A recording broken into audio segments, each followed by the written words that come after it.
Proses validasi data pemilih untuk pemilu kada serentak tahun 2024 ini sedang berlangsung melalui tahapan pencocokan dan penelitian atau coklit yang dilakukan oleh KPU di daerah. Untuk mengawal itu, Bawaslu Kalbar pun menggelar sosialisasi pengawasan pemilu partisipatif bertemakan pentingnya data pemilih yang valid dan akurat jelang pemilihan gubernur dan wakil gubernur, bupati dan wakil bupati serta wali kota dan wakil wali kota tahun 2024 di salah satu hotel di Pontianak Senin siang 22 Juli 2024 kemarin. Dalam sosialisasi ini, Bawaslu Provinsi Kalbar pun mengundang jajaran KPU dan Bawaslu Kabupaten, kota yang ada untuk berdiskusi membahas temuan dan sejumlah kendala yang ada di lapangan. Validnya data pemilih, sehingga udah valid pasti akurat ya.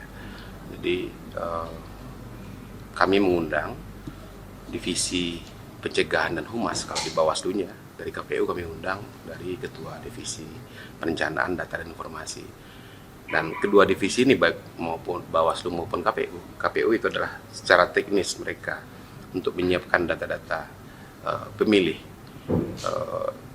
di pemilihan kepala daerah di Kalimantan Barat, dan di Bawaslu untuk di pencegahannya itu adalah fungsinya untuk bagaimana mereka melakukan langkah-langkah pencegahan terhadap pelanggaran berupa dugaan pelanggaran yang dilakukan oleh jajaran KPU dalam pemutahiran data pemilih sampai pada nantinya ada diumumkannya daftar pemilih tetap atau DPT.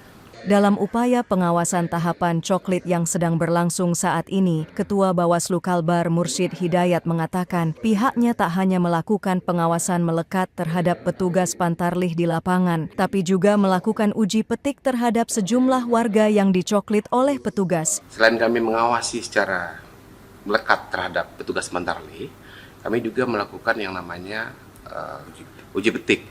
Uji petik oleh petugas kami di lapangan, terutama pengawas kelurahan dan desa, itu 10 KK per hari untuk uji petiknya. Apakah betul sudah dicoklit oleh pantarlih? Nah, maka dari hasil temuan itulah kami rangkum.